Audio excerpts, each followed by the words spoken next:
बिस्मिल्लाहिर्रहमानिर्रहीम। अस्सलाम वालेकुम। कैसे हैं आप लोग? उम्मीद है आप सब लोग बिल्कुल ठीक ठाक होंगे। मैं हूं आपकी शेफ़ रिज़वाना। आज हम बनाने जा रहे हैं Singaporean rice. 3 cup rice. Chicken हम लेंगे तकरीबन 1 किलो। 1 अदद शिमला मिर्च और 1 अदद गाजर, दोनों लंबाई में कटी हुई। स्पैगेटी का आधा पैक ले लें और बॉईल कर लें। मिल्क क्रीम और मायोनीज़ का आधा आधा कप। चिल्ली और सोया सॉस के 4 बड़े चम्मच। काली मिर्च 1 बड़ा चम्मच। खुश्क धनिया 1 चम्मच।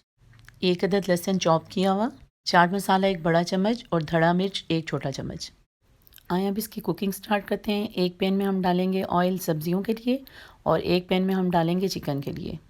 सबसे पहले लहसुन डाल लें, दूसरे पैन में सब्जियां डाल दें।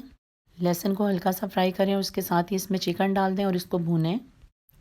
5 मिनट के लिए सब्जियों को भूनें। इसके बाद इसमें बॉयल स्पैगेटी डालें, साथ ही काली मिर्च और नमक डाल के इसको मज़ीद भून लें। चिकन में सबसे पहले नमक डाल लें। सब्जियों और नूडल्स में आप करीम और मायोनीज़ को शामिल कर दें और चूल्हा बंद कर दें।